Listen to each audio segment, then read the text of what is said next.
लक्ष्मण जी पूछते हैं, राम जी उत्तर देते हैं, जानकी माता श्रोता है। तीन ही सत्संग कर रहे हैं, ज्ञान वैराग्य भक्ति का सत्संग हुआ और सत्संग के बाद शूर्पणखा आई। ये बड़ी अटपटी बात है, सत्संग के बाद शूर्पणखा। पहले आती तो समझ में आती, पर सत्संग के बाद आएगी ही, क्योंकि परीक्षा तो पढ़ाई के बाद ही आती है। सत्संगी सच्चे की कच्चे ये परीक्षा करने आई। पर धन्य है रामचरितमानस का यह प्रसंग कि इस वासना ने बड़ों बड़ों की नाक काट दी और उस वासना को नाक कान काट के विरूपीकरण कर दिया इन सत्संगियों ने। अगर सत्संग सच्चा हो तो वासना नाक कान नहीं काट पाती, वासना ही नाक कान कटा कर जाती है। तो हनुमान जी सोचते हैं कि हम रावण के यहां से नाक कान कटा के जाएं? नहीं, तो फिर नाक तो बनी रहे, पूंछ जाए तो जाए, पूंछ तो पीछे है। हनुमान जी ने एक काम किया, पूंछ लटक रही थी पीछे, दोनों हाथ से पूंछ को उठाया, माथे से लगाया।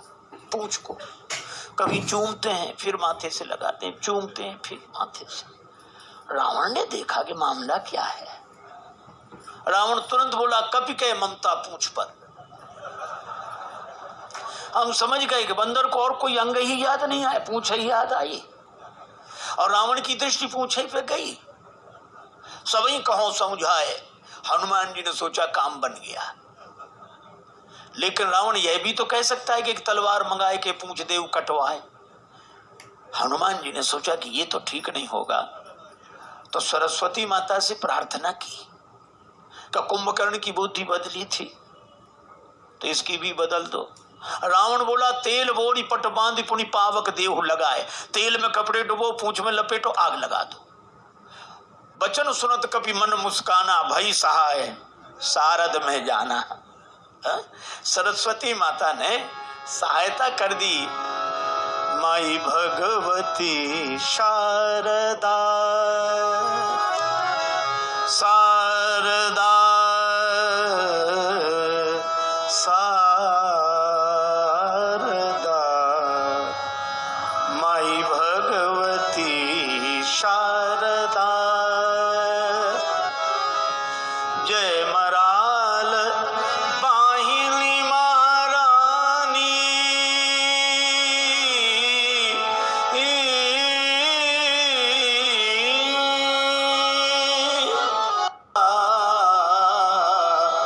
हरि भक्ति विमल वरदा, माई भगवती शारदा शारदा, भगवती शारदा। सरस्वती माता की कृपा। रावण बोला, तेल में कपड़े डुबो, पूंछ में लपेटो। लेकिन जहां का राजा ऐसा हो, प्रजा कोई कम है। लंका नगर निवासी बोले, तेल में क्यों, हमारे यहाँ घी की कोई कमी है क्या? रावण तेल में कपड़ा डुबाने की बात करता है, वो घी से शुरू करते हैं। रहा नगर बसन घृत, घी खत्म। रावण के पास आए कि घी तो खत्म है। रावण बोला, मूर्खों, घी के लिए कहा किसने था? राक्षस बोले, हम समझ रहे थे कि बंदर की पूंछ में थोड़ा बहुत लगेगा,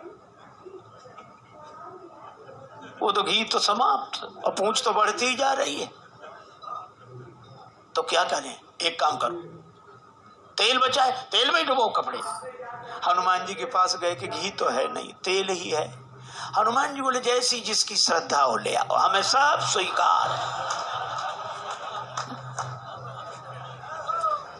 श्री तुलसीदास जी महाराज कहते हैं, रहा न नगर बसन घृत तेला, और बाड़ी पूंछ की न कपि खेला।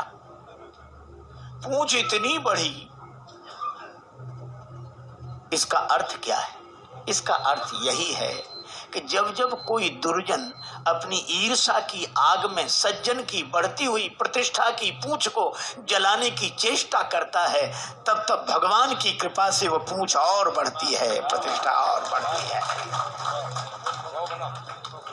भगवान की कृपा क्या बिगड़े पूंछ का।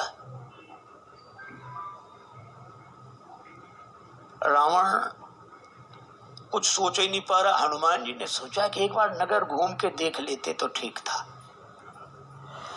क्योंकि हमारी पूंछ जलाने के लिए घर घर से सहयोग हुआ। सबने चंदा दिया है, किसी ने घी, किसी ने तेल, किसी ने कपड़ा। हाँ, ऐसा नहीं कि राक्षस न करते हो, चंदा करते, इकट्ठा करते हैं। किसी का जीवन नष्ट करना हो तो ये बड़े प्रेम से। हनुमान जी भी सोच रहे थे कि प्रसाद भी तो वहां वहां देना पड़ेगा जहां जहां से चंदा आया है। तब तक रावण बोला बंदर को नगर में घुमाओ। हनुमान जी बोले यही तो हम चाहते थे, लेकिन वाह धन्य है श्री बजरंग बली, एक और अतुलित बल धामम और दूसरी ओर शील कैसा। राक्षस मारहि चरण करहि बहु हांसी, लात मारते हैं, हंसी उड़ाते हैं, पर हनुमान जी तो कीन चाहो निज प्रभु कर काजा। राम जी के बाण बनकर आए हैं। राम जू ने कपि पुंजन में सुत अंजनी को अपनाई के भेजो। माथे पे हाथ की छाह करी कर मुंदरी हाथ गहाई के भेजो। राजस बैन न बोली सके तब नैनन नीर बहाई के भेजो। संकट सिए को काटिवे को हनुमान ही बाण बनाई के भेजो। हनुमान जी बाण बनकर आए हैं। अच्छा, और जानकी माता के सामने भी बोले। जानकी माता के सामने हनुमान जी ने यही कहा। माता ने जब हनुमान जी को देखा कि प्रभु ने मुझे भुला दिया, हनुमान जी बोले माता प्रभु आपको भुला ही नहीं सकते। क्या प्रमाण है कि भुला दिया? का प्रमाण यही है कि चरण पर चंचुका प्रहार करने वाले जयंत के पीछे भगवान ने बाण लगा दिया और हरण करने वाला अब तक आराम से बैठा है। हनुमान जी ने कहा कि जयंत के पीछे बाण, उस समय तो प्रभु के पास धनुष बाण नहीं था। सीता जी बोली कि वो सींग का बाण, जिन सींग और पुष्पों से मेरा श्रृंगार कर रहे थे, सींग का बाण लगाए। तो लोगों को तो सींग दिखती होगी, अरे लोगों को दिखती होगी सींग, पर प्रेरित मंत्र ब्रह्म सरधावा भगवान का संकल्प था, बाण था वो। तो हनुमान जी बोले माता जयंत के पीछे सींग के रूप में बाण लगाया, और हो सकता है कि हरण करने वाले के पीछे किसी और रूप में बाण को लगा दिया हो। तो हरण करने वाले के पीछे किस रूप में बाण को लगाया? तब हनुमान जी ने कहा ये रघुपति बाण कृशान। राम जी का बाण आपके सामने वानर नहीं खड़ा है, राम जी का बाण है। प्रमाण कजिम अमोघ रघुपति कर बाना, एही भांति चले हुए हनुमाना। जानकी माता बोली हनुमान तुमने बता दिया, नहीं तो मैं जान ही ना पाती। हनुमान जी ने कहा त्राय माता त्राय, मैं आपको क्या बताऊंगा। सही बात तो यह है कि आपने जान लिया था मेरे बिना बताए। जानकी माता बोली हमने कब जाना? कहा जब रावण आपको डरा धमका रहा था तब आपने सोचा क्या मैं यहाँ अकेली हूं? तो मन में तुरंत आया कि नहीं, असमन समुझी, ऐसा समझकर मन कहत जान की खल सुधि नहीं रघुवीर बान के। अगर इतर कथाओं का आश्रय न लिया जाए तो राम जी का बाण तो हनुमान जी ही हैं।